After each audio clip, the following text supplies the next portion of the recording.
کہتے ہیں ایک شخص درخت کے نیچے لیٹا ہوا تھا اور خراٹے لے رہا تھا. ایک چھوٹا سا سانپ آیا اور اس کے منہ کے اندر گھس گیا اور ایک شخص گزر رہا تھا, اس نے دیکھ لیا. وہ بڑا پریشان ہوا کہ اگر میں نے اس کو بیدار کر کے کہا کہ تیرے اندر سانپ گھس گیا ہے تو یہ خوف سے مر جائے گا, اب کیا کروں؟ تو اس نے ایک چھڑی سے اس کو زور سے مارا. وہ ہڑبڑا کے اٹھا. کیا ہوا؟ اس نے ایک اور چھوڑی. اس نے بھاگنا شروع کر دی. وہ بھی اس کے پیچھے بھاگنے لگا. اس کی رفتار کم ہونے لگتی تو ایک اور مارتا.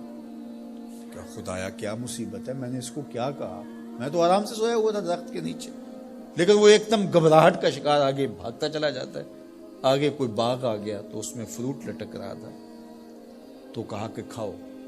عجیب آدمی ہے, مارتا ہے اور کہتا ہے کھاؤ. اس نے کھایا. کہا اور کھاؤ.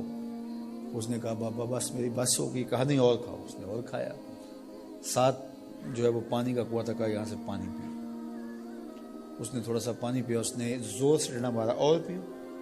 اس نے اور پی لیا. رومی کہتے ہیں کہ وہ بندہ بڑا حیران کہ عجیب میرا دشمن ہے, کبھی مارتا ہے, کبھی پھل کھلاتا ہے, کبھی پانی پلاتا ہے.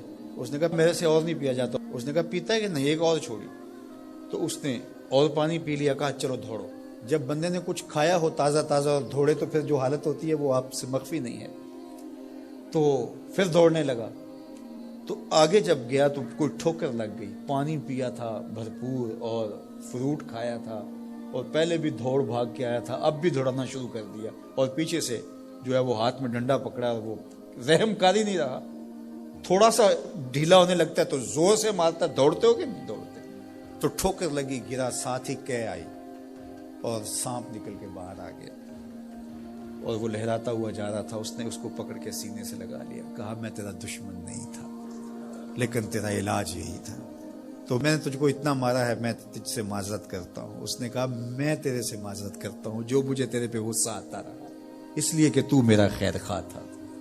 جب حقیقت سامنے آتی ہے تو پھر پتہ چلتا ہے کہ کون کسی کا خیر خواہ ہے اور کون کسی کا دشمن ہے. اس لیے خیر خواہی کے جذبے کے ساتھ الدین والنصیحہ, دین ہے ہی خیر خواہی. تو خیر خواہی کبھی اس طرح ہوتی ہے کہ آپ کسی کی خیر خواہی کر رہے ہوتے ہیں, اسے لگ رہا ہوتا ہے کہ یہ میری خیر خواہی کر رہے ہیں اور وہ آپ کو اس وقت ہی شکر گزار ہوتا ہے. اور کبھی ایسا ہوتا ہے آپ اس کی خیر خواہی کر رہے ہوتے ہیں, اس کو نہیں لگ رہا ہوتا کہ یہ میری خیر خواہی کر رہا ہے, اس کو غصہ آ رہا ہوتا ہے.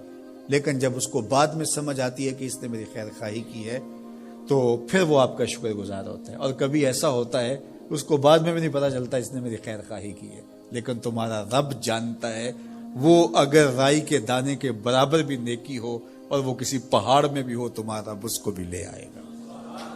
اس لیے لوگوں کے ساتھ اس نے سلوک کرو اور نیکی کا حکم دو, لوگوں کی بہتری کا سوچو, تو اس سے تمہارا رب تم سے راضی ہوگا.